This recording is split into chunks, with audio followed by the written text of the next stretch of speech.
Hello, welcome to the Daily Fantasy Flex podcast, the NFL edition. We are in Thanksgiving week. In this podcast, we are recording Thursday evening as usual, but we are going to focus solely on the Thursday Thanksgiving three-game slate. And then we are going to record a Friday podcast specifically for the Sunday slate. So in this podcast, we are going to touch on some short slate strategies, some game theory ideas for this Thanksgiving slate. And then we are going to mix it up a little bit with our structure. And instead of going through the chalk and pivots and stuff like that, we're going to talk through the positions and the dynamics that those have. All right. I am your host, Bryan. And as always, I am joined by Matthew Freedman and Peter Jennings. Peter, how you doing, man? Doing all right. Not my best NFL week. Had some kind of brutal injuries, especially Monday night. But, yeah, hanging in there, ready for one of the best weeks of DFS, and excited to talk about the slate. Yeah, Freeman, you looking forward to Thanksgiving? Ready to eat, fellas. This is like my holiday. I'm ready to eat some pie. I never met pie I didn't like, and this is like the one day a year where it's socially acceptable just to like basically eat as much pie as you want. So it's great. Yeah. It's going to be good. I have some Thanksgiving-related props at the end, so we'll get to those momentarily. First, let's start off with just some short slate strategy. Pete, we don't get necessarily three-game slates that often until we get to, Thanksgiving or the playoffs. But, we do sort of get this sort of slate simulated every week with, like, the 1 p.m. slates or even the primetime slates. I know that those are usually two. But what are your thoughts on short slates? How does your process change for these? Are you more willing to leave some salary on the table? Are you looking to roster the studs more often than you would? What are some pieces of advice you might have for people playing this three-game slate? Well, I love playing the afternoon slates and the primetime slates, and I think there's certainly a lot of different ways you can go depending on the dynamics. In general, on the short slates, there's not as much depth, so paying up for the big-time studs is really important. On this particular slate, we don't really have a clear-cut stud outside of Melvin Gordon at running back, who I imagine will end up being very heavily owned because of the positional scarcity and just the security you get with someone like him. But, yeah, there's a lot of opportunities to be contrarian. You can take some other guys that you normally wouldn't take. Onslaughts generally win tournaments more often than they do in normal situations. So, I think it's a really good opportunity to obviously enjoy the holiday with family, but still get in a nice sweat. And, I think that in general, you want to make sure you're definitely taking, the studs and cash games. And then in tournaments, there's a lot of ways you can be contrarian. So just understanding the contest type, I think, is really critical. Freeman, do you think it's a better idea on some of these shorter slates to just forego some correlations in areas? Obviously, Pete just mentioned that onslaughts work for like a team. But that almost ironically foregoes some correlation. Like you could take a quarterback and his defense, which usually are negatively correlated. Running backs and defenses are usually positively correlated because they go more towards the running game. But stuff like that, is that a way that you can find to be contrarian without taking like a 6-string wide receiver? You could just maybe get a little funky with correlations and still get perhaps a unique lineup on Thanksgiving. Yeah, I think that's possible because if you're playing in a full slate, it's bound that someone is going to have a lineup that is highly correlated and goes off and they're going to beat you. But in a shorter slate, it's really possible that what we normally see out of correlations doesn't hold, or it's at least not as strong. And, all it takes is one game that goes ham, and then you can have a lineup that doesn't seem as if it's like game theory optimal correlated, but it actually works out. Yeah, that makes sense. Looking to this specific slate, we'll get into these players in just a second. Pete, there's not really like a stars and scrubs lineup you can do. Melvin Gordon's the highest priced player at 8-1, so it's not like you could do team jam them in with like really expensive wide receivers and running backs. So do you think we're going to see like a lot of duplicate lineups with like the very obvious studs, which are probably going to be these like 6K wide receivers? Yeah, I think we'll see some serious overlap. Obviously, there's only three games, so limited options. I think Melvin Gordon's kind of like the clear chalk running back. Kirk Cousins, I think, will end up being the most popular quarterback. And then, there's a lot of these receivers kind of in the mid-tier range that round out nicely into a lot of roster construction builds. So I do think we'll see overlap, and that certainly represents a really good opportunity to be contrarian. And, in cash games, I still think there's a lot of value just because people will make some big mistakes, which are amplified even more on these 3-game slates. I have a question here for Pete in terms of using the FantasyLabs tools when it comes to a smaller slate like this. How does it differ? Like, how does your process differ for you? In terms of building an optimal lineup, or where you start with the tools in comparison to a larger slate. So for instance, if I were thinking, okay, I might start with Kirk Cousins and Melvin Gordon, and I lock those in and then just optimize, how do you start? Yeah, I think you try to identify the guys that you absolutely want. So those would be 2 right off the bat that seem like pretty obvious plays, and you start building with rosters around them. If you're taking Kirk Cousins, you probably want some pass catchers here. Obviously, we got to monitor the news with Reed. I don't know if anything's come out today in the last couple hours, but it's one of those things that you definitely want to make sure you're maximizing your EV initially. So you take the guys that you think are clear studs, and then you start kind of figuring out how much you have to spend. And I definitely think it makes sense if you're, I'm really high on Kirk Cousins, you definitely want a pass catcher with him as well. Yeah. Yeah, so I think we'll get into this a little bit more as we talk about these players, because it is an interesting slate. You mentioned Kirk, Matt, as the sort of the main guy, especially at the quarterback spot. So I think that'll segue us in right to the quarterback position. We'll start there. Particularly interesting because Kirk doesn't necessarily have a main guy that we want to stack with. Maybe that guy is Vernon Davis if we get some news on the tight end situation. But overall, his wide receivers have been a little underwhelming. Josh Doctson has been a guy that people want to target at low salary. But it's going to be interesting to see if people take Kirk or if they go more towards these quarterbacks that have a very obvious pass catcher they want to stack with, a la Phillip Rivers, Keenan Allen, something like that. But let's start with quarterbacks. Freedman. Kirk Cousins, obviously the highest priced guy by 400 on DraftKings, 400 more than Dak Prescott. He does have the highest projected ceiling and floor. We saw him play really, really well against the Saints defense that we're high on. What are your thoughts on the quarterback position and Kirk especially? Yeah, I just so I'm writing the breakdown, the Thanksgiving breakdown, and so I just wrote the blurb for Kirk Cousins. And there's nothing to dislike about him except for the cold weather. That's the one thing, but it's still not even all that bad. It's 37 degrees, which isn't horrible. And he's used to playing in it. He's played outdoors in Washington, D.C. his whole career. So it's not a big deal. But that's the one negative thing you can point to. Other than that, he's going against the Giants, who've allowed the 3rd most fantasy points to opposing quarterbacks. So the best matchup on the slate. And he's probably the best quarterback in the slate. So you put those two things together, and then the fact that he's not super expensive. He's priced up relative to the other guys, but not super expensive, nothing prohibitive about his salary. So it seems like, a pretty decent spot for him. So as you mentioned, highest ceiling projection, highest floor projection, leads the slate in pro trends. I think he's basically the guy. If you want to pivot off, I think Dak will probably have pretty low ownership just because of the spots that Kirk Cousins has. And so I think if people are looking to pay up, there's not much difference in salary from Dak to Kirk Cousins. So I think that will result in lower ownership for Dak, even if I don't think it's a great spot for him. Going against the Chargers defense, who have a great pass rush in Bosa and Ingram, and then a pretty strong secondary. So I don't think it's a great spot for him, but I think his ownership will be drastically reduced in comparison to someone like Kirk Cousins. And it looks like he's going to get back Tyron Smith, which will be a huge boost for that offensive line and for the passing game.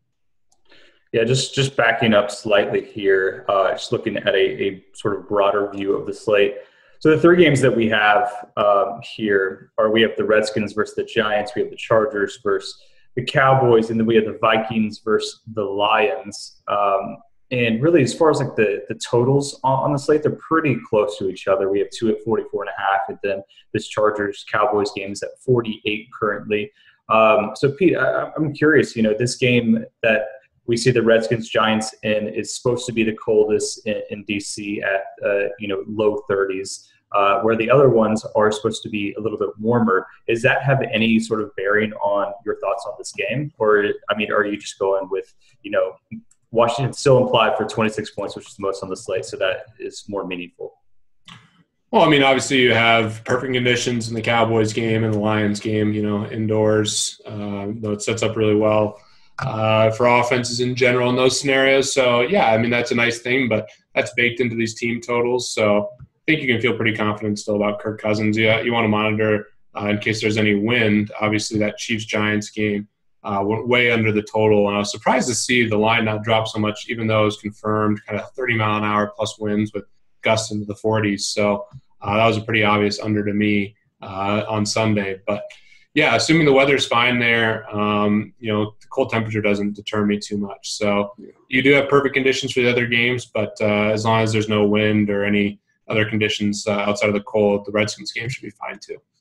Yeah, that's fair. So, Pete, in cash games, Kirk is the very obvious guy. And like Matt said, his salary is really not prohibitive.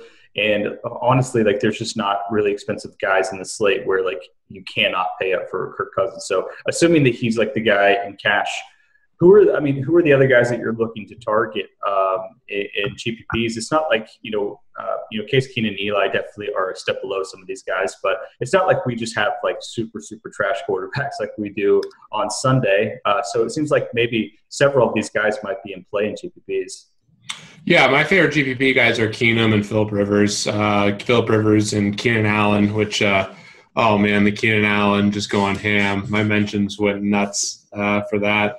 I ended up not having that much of him. Friend of the podcast, so Drew Dinkmeyer did win the Sunday Million as well as the Bomb over on FD, so that was good. At least one of our friends won there. But, I like Keenan Allen a lot again, so I like Phillip Rivers. I think he makes sense in those conditions. And I think Keenum, he can have success here as well. Thielen's been an amazing connection for him. I like Kyle Rudolph a lot, and I think he's someone who will be a little lower owned across the board. That makes a lot of sense. In general, I want to have a lot of game stacks here, but I do like going with some more spread out teams across the different games that start with Keenum.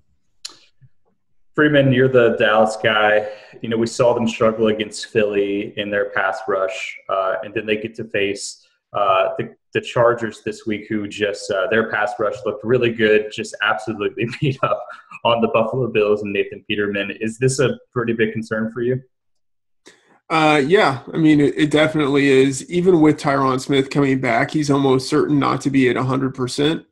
But he still has to be better than, the second and third stringers they've been trotting out there up to this point. So it is a concern, but you have to imagine, Jason Garrett, as bad as he is, that at some point they would make some sort of adjustments, put in an extra offensive lineman, put the tight end to that side of the field, chip more with the running back, whatever it is. You have to figure that they will make some adjustments to account for the fact that they are going against a very strong pass rush. So it's a concern, but maybe not quite as big as it should be because they know it is a major issue. Yeah, Pete, where are you on this Dallas offense? Do you think that they will adjust, or do you think that Ingram and Bosa are just going to pin their ears back and tee off on this on Dak? Well, Tyron Smith plays, I like it a lot, and Dak is an elusive guy. The San Diego pass rush is legit. The way you mitigate that is establish the run, and we saw some good stuff out of Alfred Morris. So I could see their offense being effective. They're at home here. I think it's fine. The one thing that's a little discouraging is just without Zeke in the lineup, those explosive plays just haven't been as prominent. So that's my one concern. I do think the Chargers kind of will take that away. They're not going to be wanting to take 5-step drops and throw it way downfield. They'll need to establish run early. So that kind of mitigates some of the upside for that Dallas offense, in my opinion. But certainly, they're not an awful play, especially if the offensive line is right. And, they're right there with the Chargers and the Vikings with the same kind of implied total.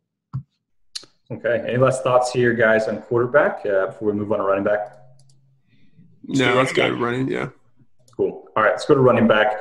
As we've mentioned here, Pete mentioned it earlier, there is a very big pricing discrepancy between the top guy, Melvin Gordon. He is at 8-1 on DraftKings. He's at 8-4 on FanDuel, and then the rest of the field, especially on DraftKings. On DraftKings, the next highest price guy is Jerick McKinnon at 5-2 and Samaje Perine at 5K. On FanDuel, those guys are priced up a bit. Perine is 7-6.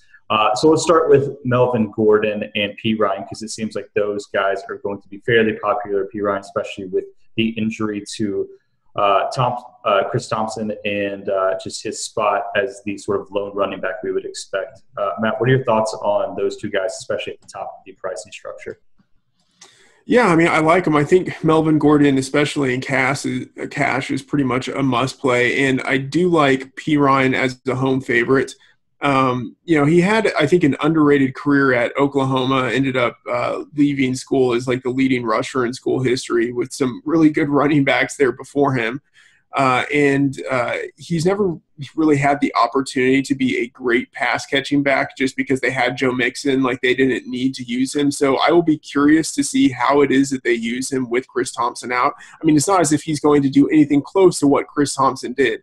But there's a possibility that they might use him a little more in the passing game, so that would be something that could give a little boost to his value. But, yeah, I mean, the big thing is he's a home favorite. He has a decent offensive line, although it has sustained some injuries. It is, they have Trent Williams back, so there's some good things there. And he's looked better recently than he did at the beginning of the year. So I do like Perine. I can also see some interest in McKinnon and Latavius Murray, although I think it's hard to know how it is that they're going to split that usage. Both of those guys are getting the ball quite a bit. But those are the guys that I'm looking on more in cash. And I think for pivots, if we start with the assumption that Melvin Gordon is going to be very popular, I like Austin Eckler and Alfred Morris as pivots because I think they will have reduced ownership. No one will want to have both Melvin Gordon and the running back he's going against. And then Eckler is someone that I think if you have Gordon, you're probably not going to go like the full stack with like his change of pace back.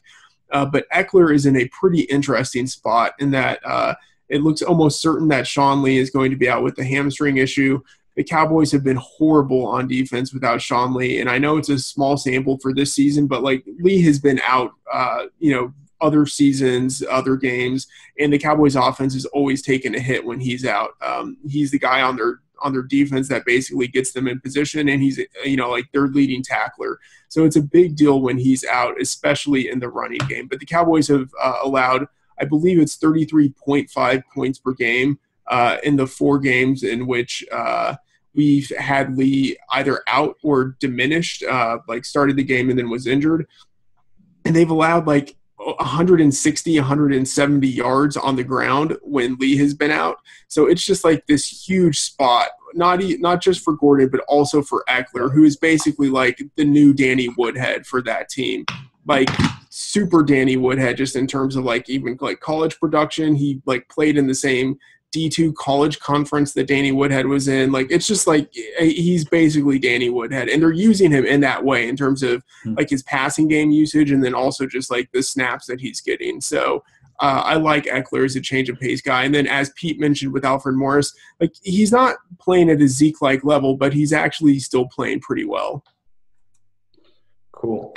Pete, what are your thoughts on these running backs? Obviously Melvin is the stud, but I mean, what are your thoughts on like Perine specifically? Was this a guy that you rostered in college DFS? Yeah, it was.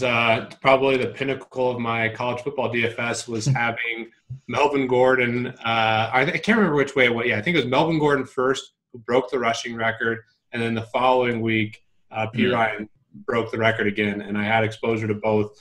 Just totally ridiculous. College football was unreal, and Perine was just a total stud at Oklahoma. So been disappointing watching him run so far in the NFL. He definitely hasn't been super effective, but this is a dream spot. I assume his finger's going to be fine.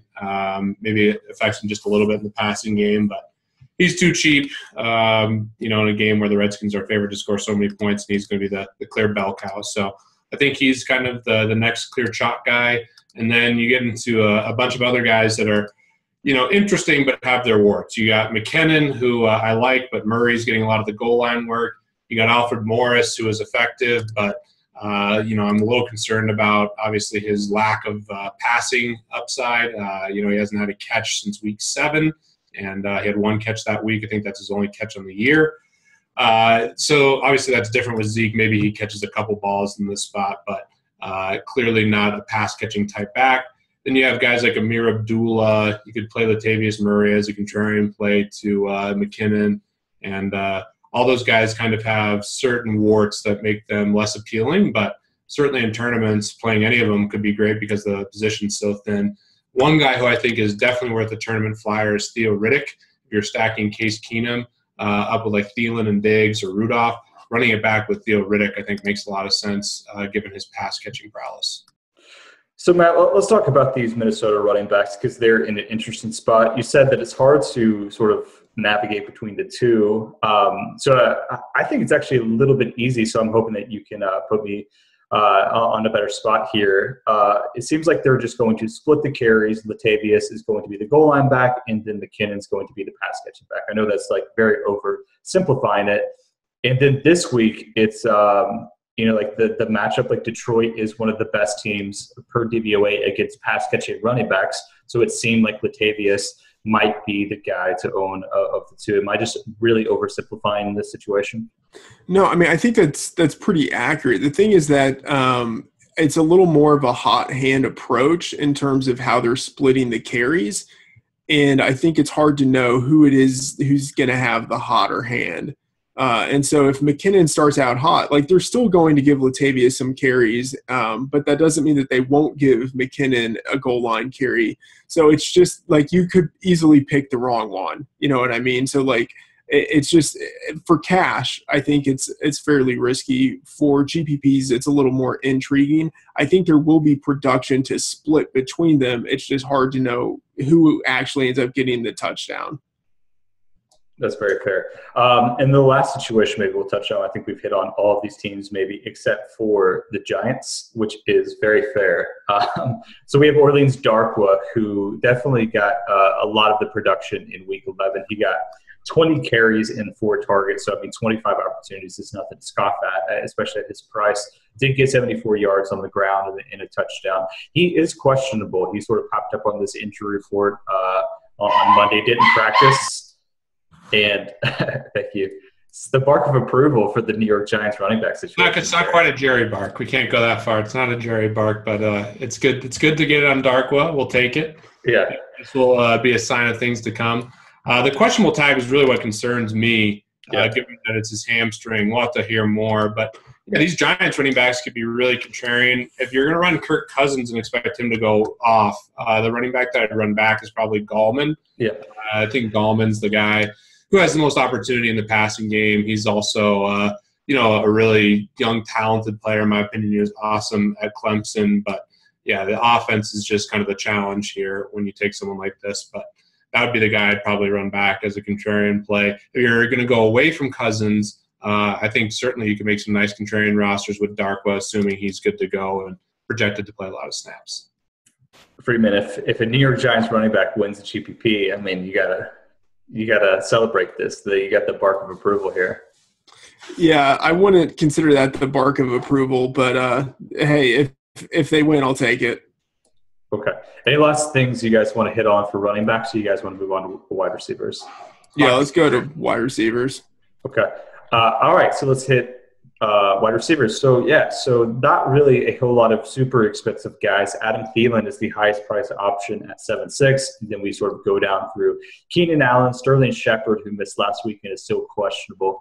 Then we got like Dez, Stephen Diggs, and Golden Tate sort of moving down, but not like really, really high priced wide receivers. It seems like a lot of these guys right between 6K and Thielen at 7.6 are going to be like where people just absolutely load up on their salary, especially with some of these cheap running backs, P. Ryan only 5K on DraftKings. Pete, what are your thoughts on this like group of 6 to 7K wide receivers? I really like Thielen a lot at his price relative to kind of roster construction. I think he makes a lot of sense. Keenan Allen's obviously way priced up for this slate versus the Monday, Thursday slate. I probably prefer Thielen the most. I imagine that Diggs will see a lot of Darius Slay. So Thielen in the slot makes a ton of sense to me. He definitely has the most upside and has been scoring touchdowns at a ridiculous rate this year over the last 3 games, which was regression from the beginning of the year where, he was having these big receiving yard games but not scoring touchdowns. So, it's somewhere in the middle, obviously, between the last 3 weeks versus the first, 6 or 7. But I do think he's the guy who represents the most upside on the slate, given his big play potential. Then you get into some cheaper guys. I like Diggs at a discount. I think the matchup will be a little worse. I really like Golden Tate here at home. Obviously, kind of the perfect type of DraftKings receiver. And I think Xavier Rhodes will see a lot of Marvin Jones will see a lot of Xavier Rhodes. So in that regard, I like Golden Tate getting more opportunity for Detroit. I definitely like running him back on the Case Keenum stacks. Des Bryant, for me, is probably a fade. Imagine he'll be somewhat heavily owned. I just am not a Des guy this year as much. Not showing the same explosiveness, not as effective as in the red zone as he's been in the past. Maybe he'll come to fruition here, but it's a tough matchup against those Chargers corners. And then I guess Sterling Shepard, if he is healthy and good to go, I know he was dealing with that migraine issue that made him miss last game. Certainly could be a really nice play in garbage time. Playing, moving all around the field, I think will be good for Sterling Shepard. Freeman, what are your thoughts on this position? I like a lot of what Pete had to say there. One thing that's interesting is Kenny Golladay. So I think, as Pete said, we will see a lot of Xavier Rhodes on Marvin Jones. We saw him shadow them in Week 4. And I think we're going to see a lot of Golden Tate in the slot. He's played over 80%. Sorry, he's run over 80% of his routes in the slot. So I think we're going to see a lot of Terrence Newman, who plays basically exclusively in the slot. We're going to see him. And it's not as if Terrence Newman is a guy who's unbeatable or something, but he's decent. I think what we're going to see really is Kenny Golladay have the potential, at least, for a big game against Trey Waynes, who is the third cornerback that they use there, and on a route per a route run per target basis is the 5th most targeted cornerback in the league. So I think there's a lot of upside there for Kenny Golladay, who over his last 2 games since he's returned from his hamstring issue has had 40-yard receptions in both of those games. He has a lot of upside. We've seen multi-touchdown upside with him in Week 1. So he's someone I think will have lower ownership, but who has some substantial upside. I'm interested in Jamison Crowder, who has gotten a lot more action ever since Terrell Pryor was kind of de-emphasized and then put to the bench, and then now he's on IR. So Crowder's a guy who over the last 4 games has 9.5 targets. I think if we are looking for someone to be kind of the reliable receiver for Kirk Cousins, it's probably him, although Cousins does spread the ball around so much, it's hard to depend on anyone. Someone who is interesting, though, if we assume that if people are going to stack with Cousins, it's probably going to be Vernon Davis or Josh Doxson. Or P. Ryan. Potentially P. Ryan or Crowder. Ryan Grant as the 3rd receiver in that offense will probably have ridiculously low ownership. And he's still out there for a good number of the snaps, running routes. It's not as if he has a high percentage to do anything, but he's still out of the receivers who are left, he's 3rd on the team in targets and receptions and yards. He has just as many touchdowns receiving as anyone else on the team. There's something there with him, especially if he's going to have low ownership. Yeah, it's a great call on the ownership side. Love the Golladay call as well. I just was checking in on Xavier Rhodes because I did remember him coming out of the game. He did, I believe yesterday, he did not practice. He did come back from that same injury. It's a calf injury. So I assume he's going to go, but it's kind of hard to read the tea leaves here on Tuesday. But if he does play, I think Golladay and Tate are definitely the guys. If he doesn't play, that certainly brings Marvin Jones more into consideration. So make sure to monitor. That's one really big piece of news for Thursday. And obviously the other one is Jordan Reed, who I assume is going to sit based on what I saw. He didn't practice Monday either. He was ruled out on Friday of last week, and I don't see why they would try to rush him back. Super short week, yeah. Yeah, Vernon Davis has been very effective, and he has a long history of nagging injuries, so it doesn't seem like the type of player you want to get out there when it's early. Yeah. One guy I do want to touch on real quick, Chargers first-round pick, Michael Williams. He was the 7th-round pick out of Clemson, obviously stud in college, which is the reason he was in the top 10. Seemed like they really actually started putting him really into the offense this past week. He did get 8 targets. Freedman, I know that you're a big draft guy. What are your thoughts on Williams? And also, what are your thoughts on like this offense? Was his 8 targets sort of part of just because of they just dominated the Bills, or do you think that his field stretching ability on the outside helped Keenan Allen? Do you think he's even interesting at his price, even with that volume that he got last week? Yeah, I was having a conversation with Levitan yesterday about ownership and players in the slate. And he mentioned Mike Williams is a guy who would probably have lower ownership. The thing with Mike Williams is that he's not really a field stretching guy. He's, like your sort of big bodied possession receiver. And I think we can't read too much into the 8 targets given the context in which he got those targets, but they do want him to be on the field a little bit more. Like they spent a top 10 pick on him. They think he has potential. They do want him to get more action. So there's the possibility there, and the big thing is his ownership is going to be low, and he is an upside guy. So there's some possibility there, but the targets, I think they go to Keenan Allen, and at this point, I think they also go to Hunter Henry before they go to the other guy. Okay. Mike Williams did see a nice red zone target that where they threw it up to him. That is his best skill, is kind of winning those jump balls and using his body. Long term, there's a lot of upside. Monitor it here. Could be a nice, really low-owned GPP play as well. For sure. All right, let's keep on moving to tight ends. Evan Ingram is the highest priced guy at 6'1". We have Vernon Davis at 5'5". Obviously, his situation is obviously impacted by the whether Jordan Reed plays. And then we have guys like Witten, Kyle Rudolph, and Hunter Henry in the 3-4K range. Pete, I'll start with you on this position. What are your thoughts on these guys? Obviously, Evan Ingram and Vernon Davis in this game. The Giants and the Redskins are notoriously 2 of the worst teams against tight ends, and they're playing each other, and we have some pretty good tight ends. So it seems like paying up if you can, and you might be able to with just the roster construction with the cheaper guys on the slate might be a good route to go. Yeah, I think Ingram's clearly the most talented guy on the slate. Certainly think the Giants will be playing catch-up, and he makes a lot of sense to give him the ball in a variety of ways. So if you're paying up, he's my favorite option. Vernon Davis will probably be pretty popular in tournaments with game stacks with Kirk Cousins. He's been effective as well. My favorite in terms of value is probably Kyle Rudolph, who's seen at least 7 targets the last 6 weeks, priced significantly lower than those 2 guys. Really like him. He was a huge touchdown guy in years past. Only has 3 this year. I could certainly see him scoring a touchdown this week. Good matchup. And then you start getting into some punts that I think makes sense. Hunter Henry is obviously a talent that we can go to. Same with Eric Ebron, first-round pick.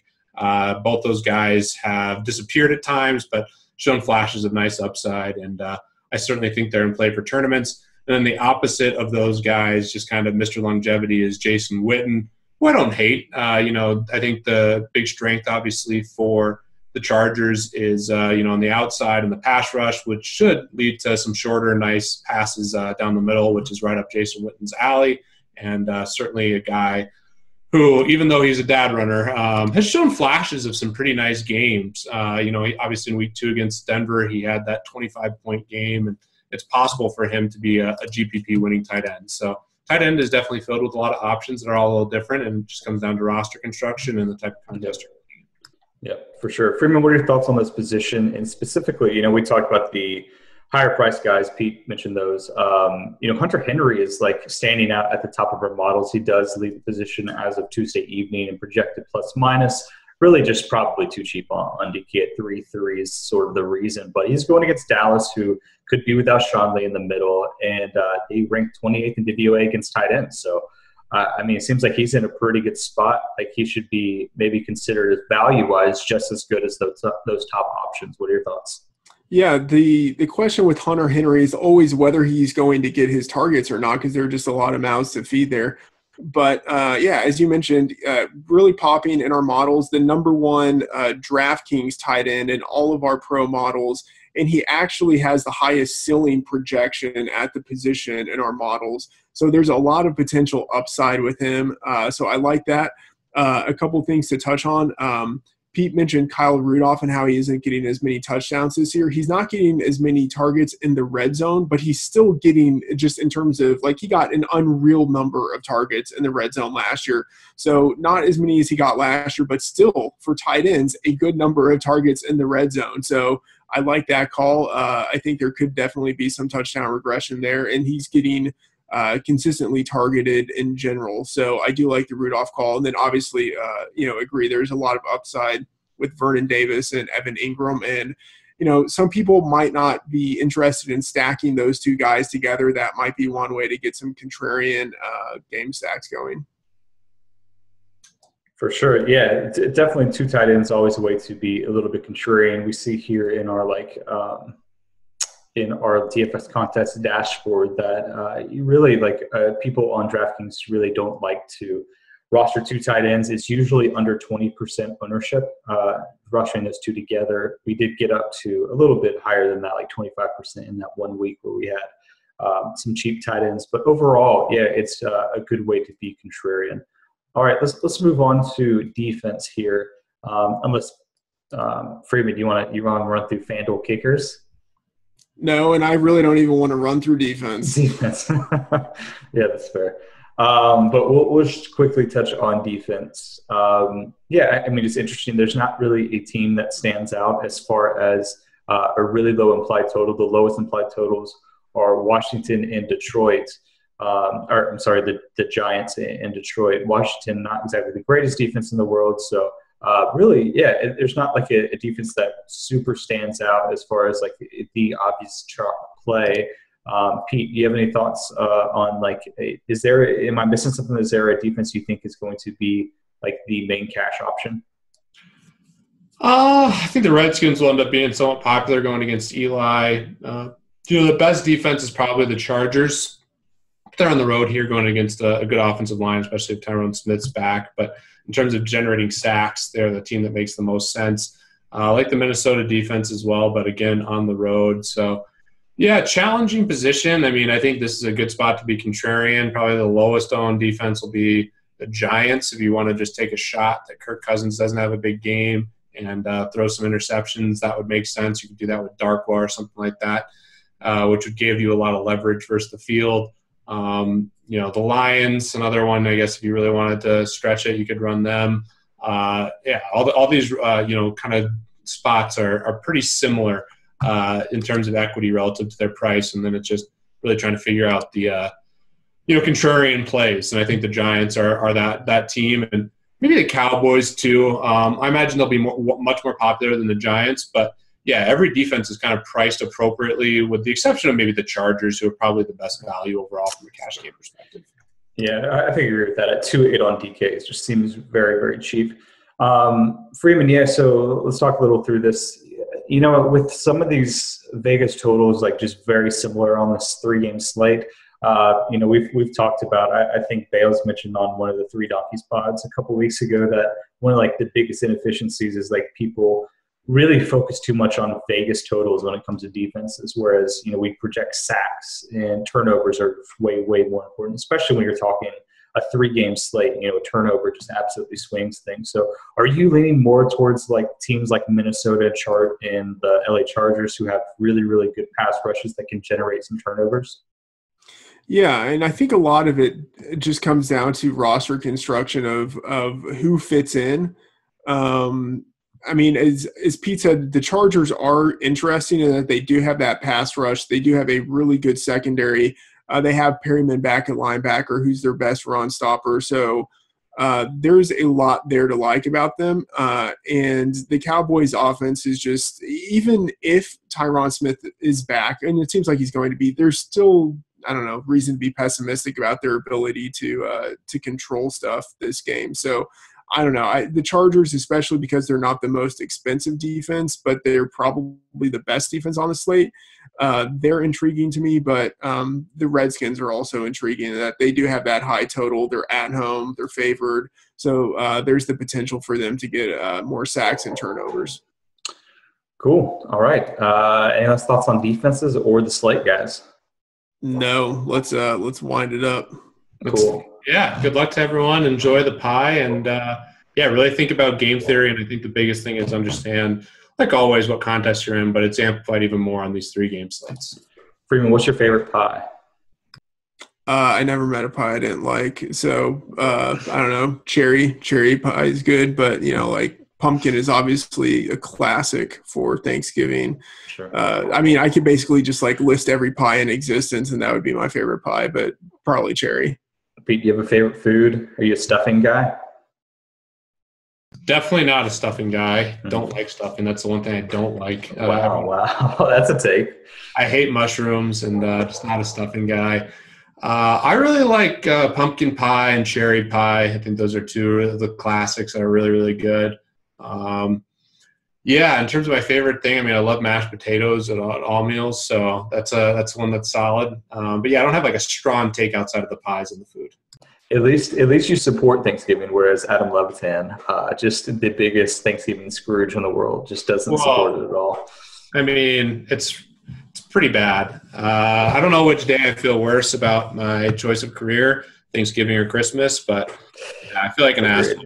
The only good news is, and last thing, I have to go to my family's house and my wife's family's house. And fortunately, her family, her mom is 1 of 9, and it's basically, she has like 7 brothers, and they're obsessed with fantasy now. So perfect for it used you, to man. be a disaster where I wanted to watch the game or was in a good or bad mood depending on how things were going.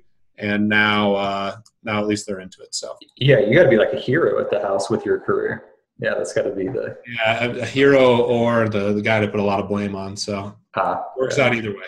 Fair enough. Yeah, it's going to be an interesting Thanksgiving. I feel like there's going to be way more political fights across the country at Thanksgiving for families than years past. So that should be fun. But yeah, just play DFS, watch football, and eat and go to sleep. I think that's probably the best way to do it. All right. Cool. We're going to end it there. We're going to skip the props. We'll get back to those on Friday. So we'll give the records and we'll do all of that. We'll get back into our usual show. We'll have a 4th on Friday for sure. So TBD on that. But definitely good luck on the Thanksgiving slate. Hope to see FantasyLabs guys at the top of the leaderboard. And we'll talk to you guys on Friday.